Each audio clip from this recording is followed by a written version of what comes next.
Welcome to the Archie Real Estate Podcast, where we keep real estate simple for the new realtor, investor, or client. And now, your host, Muhammad Archie. What's up, my people? Welcome back to the Archie Real Estate Podcast. Real quick announcement. I gotta do this really quick right away. Do it, baby. Twins, they were born February 25th. Where are we recording this on? We're recording this on the leap year day of 29th. Wow. Well, my twins are born on the 25th. I have two twin boys, and I couldn't be happier. We're here to record this podcast. Thank you. Thank you for being here. So my message today to my audience, make sure your buyers are ready. This is I told you I'm going through a series of 10 things that I learned in my 10 years of real estate. Very important is to make sure your buyers are ready. And beyond that, if they're not ready, help them get ready. It doesn't make sense just to say, hey, this buyer's not ready, let's toss them in the trash, because eventually that buyer is going to be ready. And when they're ready and you weren't there for them initially, they're not going to call you back. Well, they have no tie to you. Someone else probably actually helped them get ready. So what does it mean to help a buyer get ready? Some clients will come to me and their credit score isn't the greatest. So let's start there. Let's get your credit score up. So let's work on your credit score.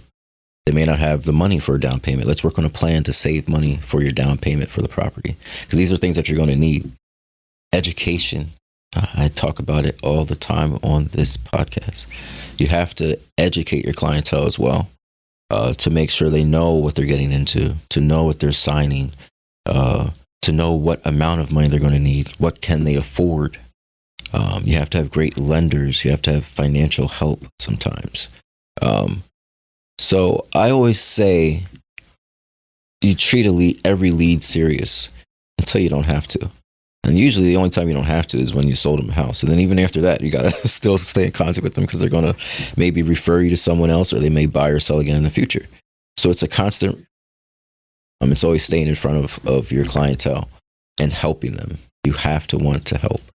If you don't want to help, you're probably in the wrong industry. I can almost guarantee you're in the wrong industry if you don't want to help. So make sure your buyers are ready. And again, if they're not, help them get ready. So what does that mean for you as a real estate professional? That means you can't do everything. You can't be the credit repair person. You can't be a loan officer. I mean, you could. I don't know how much time you have in the day, but so that means you have to have a good team of people on your side that you can pick up the phone and call and say, hey, I have someone that their credit isn't the greatest. I need help credit repair. Boom, let me call this person. They'll take care of them. And all the while you're staying in touch with your client. You're picking up the phone, you're calling them and saying, hey, how's it going with so-and-so? Did so-and-so reach out to you? So that way you can keep tabs kind of on what's going on around your business, because everyone that you're working with is tied to your business. So if you refer them to a loan officer and that loan officer doesn't call them, that doesn't look good on you. If you refer them to a credit repair person and that credit repair person doesn't call them, that doesn't look good on you.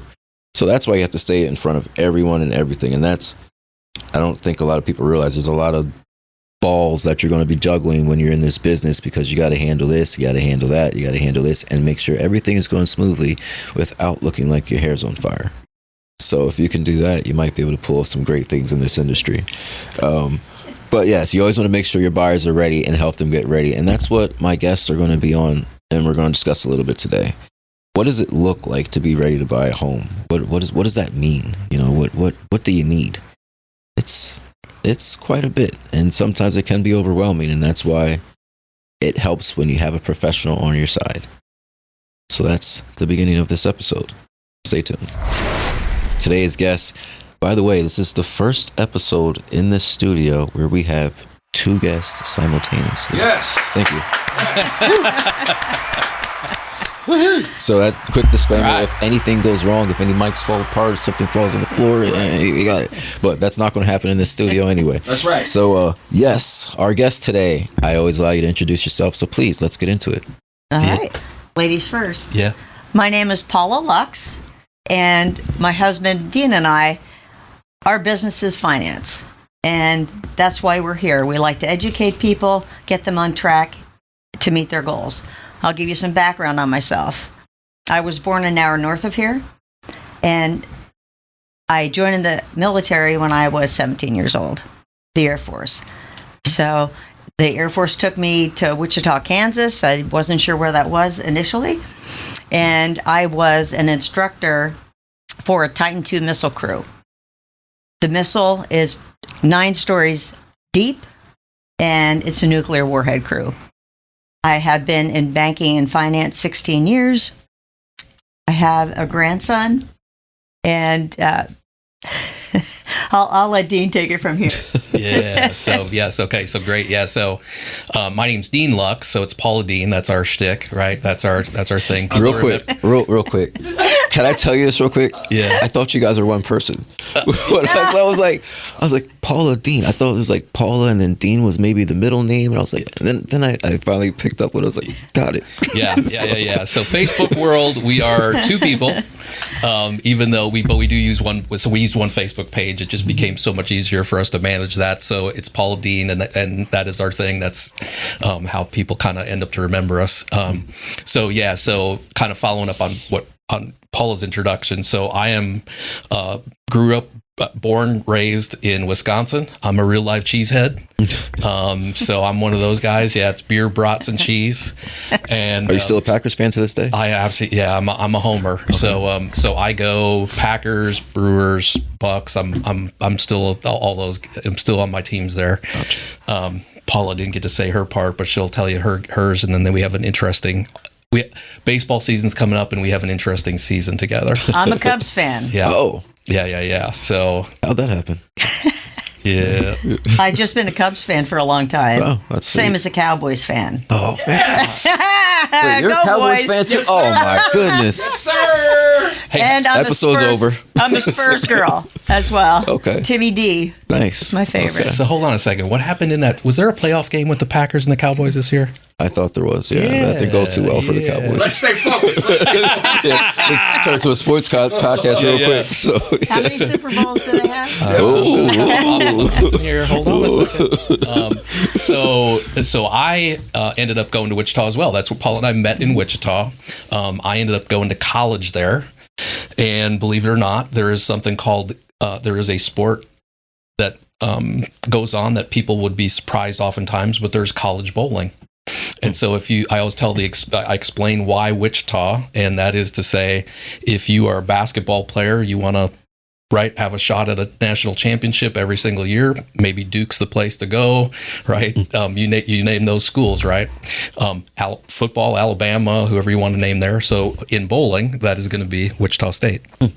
I did not know that. Yeah, over 20 national championships, men's and ladies teams. So so a lot of I actually have several friends that are bowl professionally. Some are in the Hall of Fame.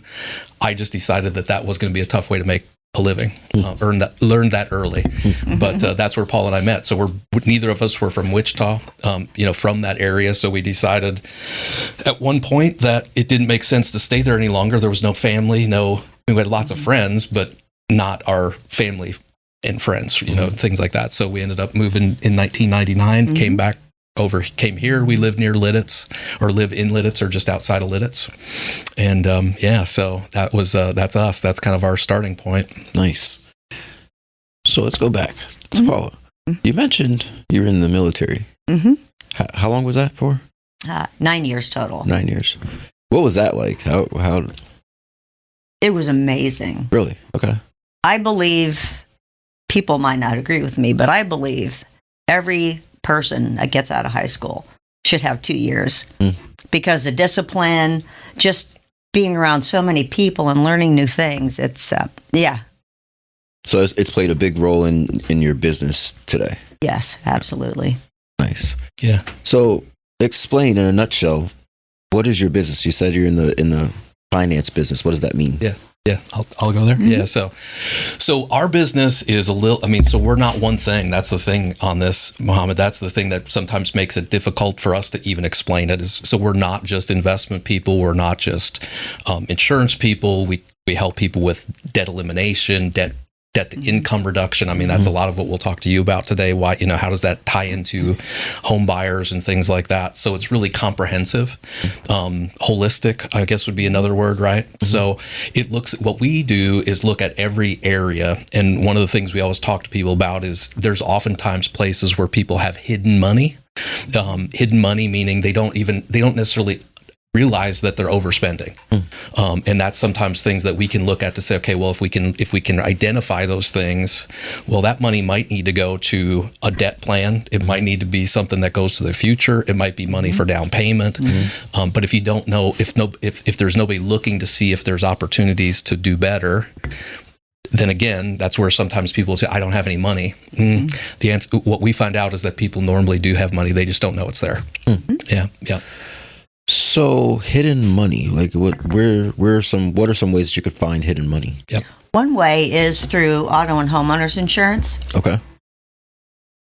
$37 billion people are overspending. Wow. Just in auto insurance. So if you can have the proper coverage and get a good price, then we would recommend that's a good move to make. So right there, you could free up money, even if it's $50 a month, $100 a month. Another way is life insurance.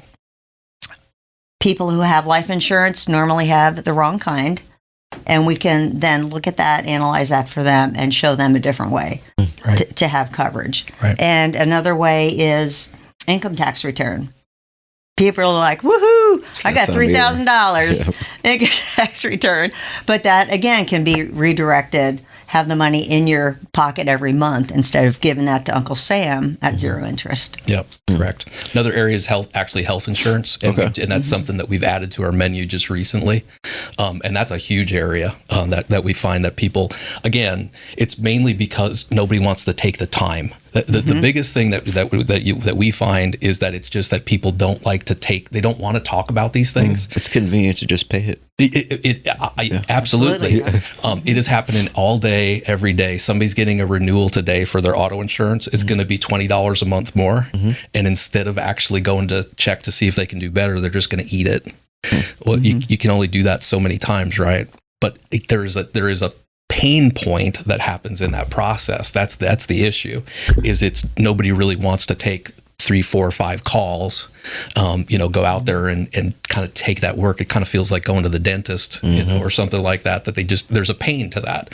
So we've got systems, we just work differently on that. We can make that a lot easier with one call, and, we act as a broker. So we're able to look at 40 different companies on that one contact, so now all of a sudden it's simple. So you would being a broker be key in this business? Or for example, like being in a mortgage industry, you can be tied to a bank or a company, and you have only their products. Right. If you're a broker, you can shop around. It makes more sense that you would be a broker.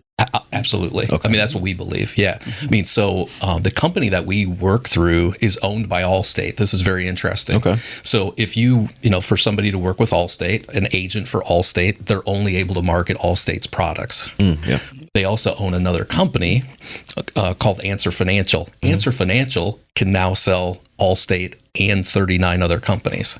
So even if Allstate's pretty smart. Well, I would say so. Yes. I mean, I think that it is. Now that helps us because we're on the broker side. So when we look at stuff, that's how we can look at how do we find that hidden money. Well, we're going to put somebody through a phone call that's going to find out, can you improve? And that's all we're looking for. Is it's not to get cheap insurance. But it is to make sure that somebody's properly protected, and then can you do better? And that happens all the time. Our record holder is a great friend, so we saved him $200 a month. Wow!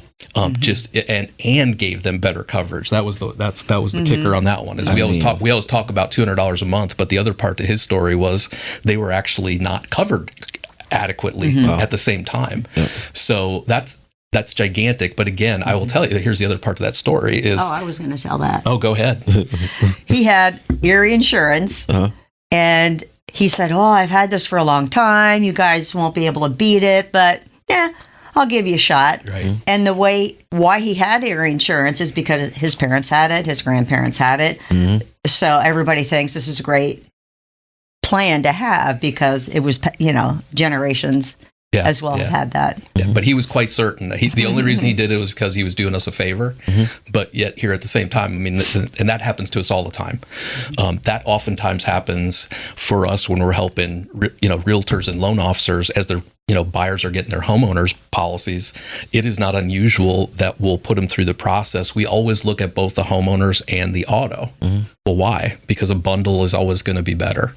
And so it is not unusual that people will end up saving $50, $100 a month. The one client was $150 a month right before settlement. It adds up. Before settlement. Absolutely. So that's a pretty awesome thing. As again, you're talking about partnering. Why is that important? Well, if you point somebody in that direction, they just saved $150 on their auto right before settlement, and that's money that they had no plans for. Now all of a sudden it helps pay the mortgage. So it's the teamwork part of what goes on is really, definitely what we're all about. Collaboration and teaming up. I know I was just shopping for health insurance, just recently, and I'm like, this is a pain. I don't want to do this. It doesn't even make sense to me. Right. But exactly. It's interesting. So that's where our so we have a very specific process that we like to talk through with people, with a client. It is, we're very intentional about how we do everything. So it's education comes first, guidance comes second, the services have to be third. That is not, for the most part, how financial anything works. It's normally, I think having twins for me actually made it easier, because my doctor was like, hey, listen, you have twins, you want them to be born here, so you need this insurance. It's great, gotcha. So that made it a little bit easier. Yeah, right. So tell me how, you mentioned realtors and loan officers, how do you work with them? How does that look for you guys? Okay, could start on that. Yeah, go ahead. Initially, we look at a client's what they have right now in debt. Okay. Most clients, as an average, have 4 different credit cards, maybe 2 vehicle loans. So let's say their DTI is 26%. Then they get a house payment on top of that. Even if it's $1,600, as an example, now their DTI is going up over 43%. Well, 50 actually is where is the spot there. Yeah. Okay. And so we will show them their credit might be great, but their DTI and their bills are too high. So we'll look at what bills can we knock out to use to accelerate their payoff. And it might be 3 bills that are paid and we free them up $500. Well, now what's that going to do? It's going to help them with their mortgage payment. Right. It can also help them put some money into an emergency fund. Everybody knows when you buy a house, something's going to blow. Yes. So you need that money so you're not going back and using your credit card again. Defeats the whole purpose. The issue today on that is just the fact that we've got people that have higher. The interest rates are higher, but so are the credit card rates. And so what people could do on the same income just a couple of years ago, you can't do the same. So what we find a lot of is people need debt to income help to be able to buy the house that they want. Doesn't mean that they can't qualify. They just can't necessarily get to the level that they want. We'll get a little bit more into that debt to income, because I do see quite a bit of that in the real estate field. And the clients are like, debt to income, what's that? Well, let me tell you. Yeah, exactly. We'll be back. DTI. 3 dirty little letters. Debt to income. So, for my audience out here, can you guys explain a little bit on what debt to income ratio? What is that? What does that mean? Yeah. So literally when I'll kind of take it to the spot. So I have about 20 years also, I didn't say this, but 20 years as a loan officer. So I can kind of speak to this pretty well. The debt to income as somebody's going to buy a home these days is a pretty critical issue. The guidelines on the different loan products are going to dictate what types of loan amounts can be approved. There's a time and place back in the day where as long as you could recite your Social Security number, you could get a loan. Now, what a time to be alive. Yeah. So after 2008, lots of regulations, lots of things changed. And one of the huge things is actually literally having, documented information that is going to hope to show that a home buyer can actually afford what they're getting ready to do. That the point in that then is where that comes to where that comes into play is debt to income. And that is a calculation that basically just simply says of your monthly income, how much of that is going to go out each month to paying debt. So as Paula was saying, if you've got 4 credit cards, 2 car loans, well, you already have that monthly debt obligation. When you're going to buy that house, they're going to say, okay, well, you have that, and you want to buy a house with a $2,500 payment. 60% of your income can't go to pay for that house. We're not going to allow that. That's too risky. So a lot of the products, and you probably know, and you've probably had lenders on, but I mean, there's guidelines that say, hey, we don't want that to be more than 45%. Some programs will let you go higher, but that doesn't mean it's right. Just because they can allow for it doesn't mean that it's also how you want to live your life, right? You got to live with that payment. You got to live with what's getting ready to go on. And so, so debt to income is just that. Another way to say, so that's total debt to income. That would be the calculation of all of what you have in addition to whatever home payment you're going to have. Another ratio that gets looked at is a housing payment, and that is just purely your mortgage payment related to your income, and that's another thing too. So those two things, and depending on the program, is what loan officers are going to be looking for, in addition to your credit score, in addition to having the money. And that's the myth I think a lot of new buyers have. They think, I got this credit score of 750, I can buy this $800,000 home. Slow down, because it's going to be the 750 credit score, it's going to be the income, and it's going to be your DTI. So it's all going to be a huge ball that they're going to look at. That's right. And that's what's going to determine what you can go and purchase. So that's right. That's how it's going to work. That's right. So what would you say are 3 steps, like 3 simple steps to financial freedom? Is another question. Is there such thing as financial freedom? Does that exist? It does exist. Okay. Why don't I go for the steps? You go. Yeah, absolutely. I know you. I have 4 keys. The first key is the education. If people can't understand finance, they're just going to wander around, live paycheck to paycheck into retirement. So we need to educate them and come up with a game plan that you can just focus on. Here's where I want to go. Here's where I'm starting now, just like a GPS. And we are there for them to help them get their DTI in order, whatever else we can do. So they have this game plan and we'll help them attain that. Pay yourself first. You have to save your money. You're not going to have money for a down payment and closing costs and an emergency fund unless you discipline yourself to start early and pay off your debt.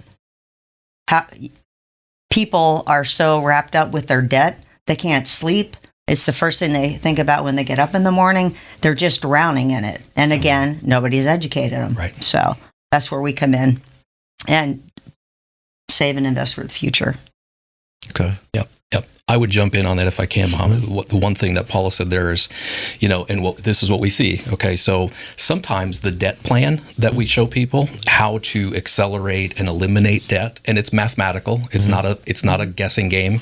It is a follow the system. It is, it comes down to some discipline and desire.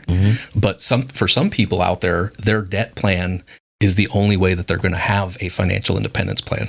They have to get rid of that in order to start saving the money that they might need to be able to be. We actually taught financial independence is one way, retirement's another way, right? One of the things that we talk about is it's more getting people to the point where they're work optional.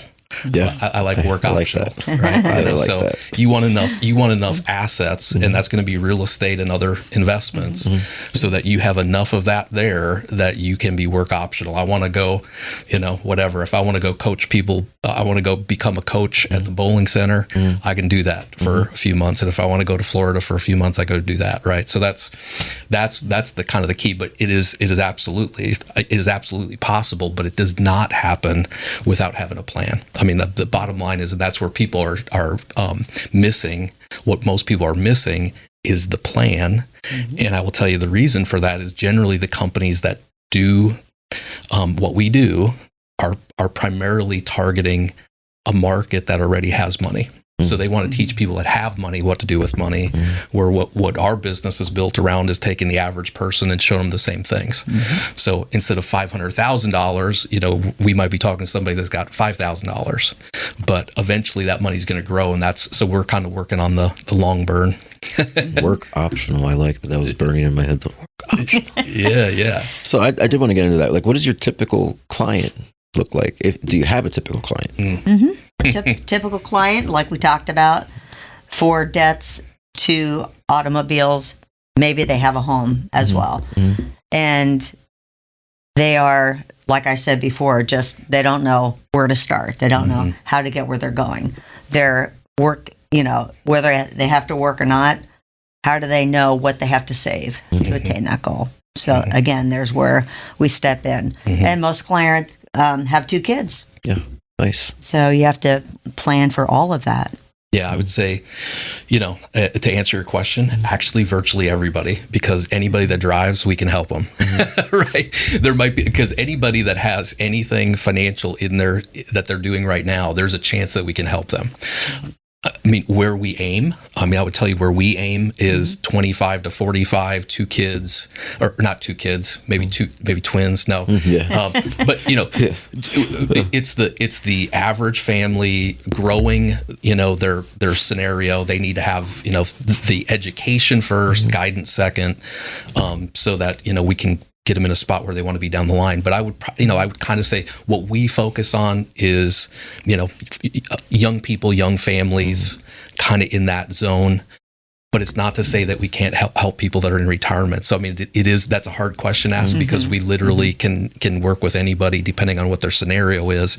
It's just what we choose to kind of focus on is realtors. Realtors are a lot of times helping new home buyers, things like that. And that's what we do by choice. That's our business market. And I might just throw in there, even teenagers, if we can educate them on how to save money, and they're 16 and working, hey, they might have their down payment already set aside by the time they want to start looking. I did want to kind of touch a little bit on that. Yeah. They don't teach this in school. No. So, like, how do you feel about that? I feel like this, listen, when I became an adult, I'm still becoming one, but when I became an adult, it was like, wait, what? What is this? What is a checking account? Is it a savings account? Like, what are these things? My credit score? I got to pay taxes? Like, we're not taught these things, and these are things that, I was an honor roll student. Like, I had geometry, and I used to question my geometry teacher, be like, am I really going to use this when I'm 25, 30, out in the real world? Am I going to need to know, yeah, of course you are. I knew he was lying to me, but it's just like, why don't we teach these things in school? That is a great point. You want to go first on? Okay. So this comes up in almost virtually every class that we do. So we do a lot of seminars. We do a lot of side-by-sides with realtors and loan officers. And we just did one here at the beginning of this week. And almost in every single case, somebody will say, well, I wish I would have known this in high school. And here it is 2024, and there's still nothing like this. Okay. There's no, what would the world, we say this all, what would the world be like if every kid, right, freshman, sophomore, junior, senior year, what if everybody was forced into a financial education basics every year, just the same way as you have to go through certain other subjects every year? There would be a lot less worry. Now granted, some people are just going to be immature, and we understand that, but we have young guys that we have are set up that are putting $500 away a month from age 18 because they are so pumped about the fact that by 50 that'll be 1.3 million. That's if they never increase it. That's if they never get married and add any more money. So what if exactly what you're saying is, what if that was the norm? That to us it's a great question. Why doesn't that happen? Well, think about who's benefiting. Okay. The banks don't want you to know. Actually, the government doesn't want you to know. Why do people overspend on taxes? Government doesn't care if you do that. They love it. They're making money on our money. So who's benefiting? The banks, the insurance companies, and maybe the IRS on the fact that the majority of people don't know just what are really a lot of basics. And so that's part of our goal. That's part of our mission. That's really, if you want to say it, it's crusade in a way, right? I feel like you kind of have to have a mission to do a business like this. You have to, same with real estate. You have to want it for more than, you have to want to help in a way. That's right. I definitely see that. 100%. Yep. People that get focused just on products. That's why education, guidance, services, plenty of our industry will sell you things. They will sell you whatever it is. If you go to not all, but I'm going to say if you happen to go and you're looking at some kind of insurance, normally the first question that's taught as a sales technique is to find out what can you afford. Well, does that have anything to do with what you need? Yeah. Right.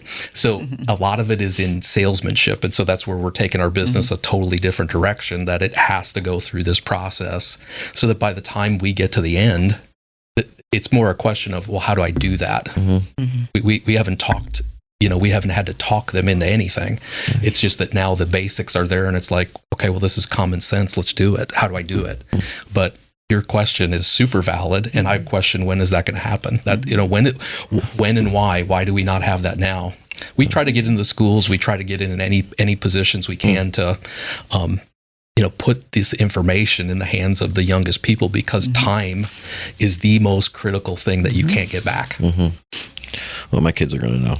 Yes, they're going to know. A few more questions for you guys. So, when someone comes to you and says, "Hey, I want some help here," they have to have their end goal in mind, or do you help them kind of facilitate that end goal and kind of picture that end goal for them? How does that work?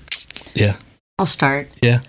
When someone contacts us, we have a financial analysis that we do for them. In order to get that, we need all of their information. Where do they live? How old are they? Their children? What debts do they have? If they are in retirement, how much money monthly do they need to live comfortably? So that's where we start. Yeah. So to answer, in a way, some people do and some people don't. It isn't really one or the other as much. Some people, they know that they don't know. And so then we can kind of help guide them that way. So again, the second step is guidance. So if we're going to do that, in some cases, we do have to act as that. Well, did you ever think about it this way? Did you ever think about this? And just like we're doing here, is we're going to have some conversation, really. Other people, they know. I mean, there are certain people out there. I mean, they absolutely know. I want this. I want this. How many? We see, particularly in the area of like for children, people don't want college funds. They don't want it to be earmarked as college specifically, as much as it is future funds. However, right, you've got plenty of people they know everybody in their family goes to Penn State. Great. Well, then we are going to be able to target exactly how do you get to Penn State 18 years from now, right? But maybe you don't want them going there. But I'm just saying, we can very specifically say, hey, here's the timeline. We got time. Again, we got to have some money, and we grow the money. But if we're aiming for Penn State, we got to know what the cost is today. What's it going to be in 18 years, and how do we get there? Do you want 1 year? Do you want 4 years? So there are some cases where people know.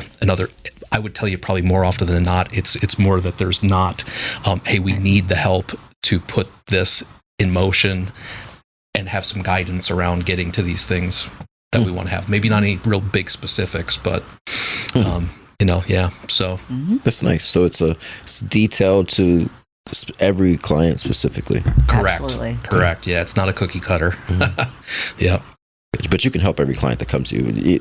I'm sure. Have you ever had someone that's like, "Why are you coming to us? You know what? Most of it is. I'll tell you, it's really. So for us, I guess call it fortunate. We get most everything we do from referrals. Okay. So we do almost all through our referral partners, our realtor partners, our loan officer partners, tax people, CPAs, clients. Clients. Yeah, of course, after we help a client, a little different than your world, right? So when we save somebody, $200 a month, that particular scenario led us to 7 or 8 other clients within 2 weeks. Wow. So when you kill it with a client, right? They love you, and you're coming to the birthday parties and everything like that. They'd love to give you that same 8 people to buy a house. They just don't have 8 people can buy a house right away. Yeah. So we have a little bit different turnaround as far as how our referrals can work and everything like that. But so it's not so much that we're going.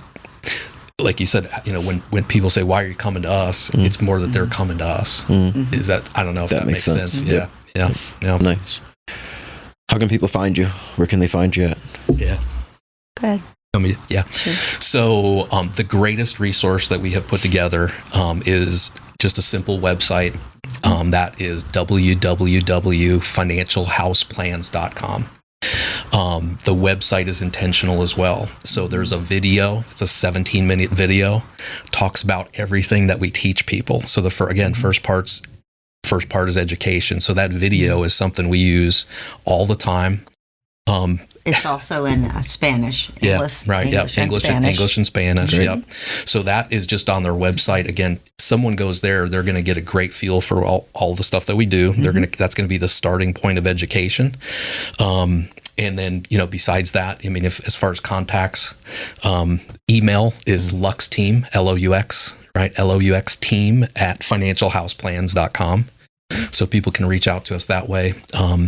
You want phone numbers? Sure. Yeah. So, to reach me, it's 223-403-0192. I will let everybody know that I missed out. The 717 numbers are gone. 223 is a new area code in our number. I'm not in a. Yeah, exactly. Nobody answers my calls. And I'm at 717-271-1163. Yeah. Perfect. Yeah. Last question for each of you. Do you consider yourself successful? If you do, why do you? And if you do not, why not? I do consider myself successful. Just the fact that we help people. Yep. We can help people with their debt acceleration. We get paid zero for that. Right. So it's just a matter of helping people. Seeing somebody, a friend of mine had 14 credit cards and a home. And just to hear her contact me every 3 months, 4 months, and say, I knocked out this many bills. Right. So very satisfying, the education, and to help people get to where they want to be. Yeah, undoubtedly every day we are winning. We post every day, you win the day. And that comes from just the fact that we know we are totally all about helping everybody else. We know that when we do that, everybody else is going to win too.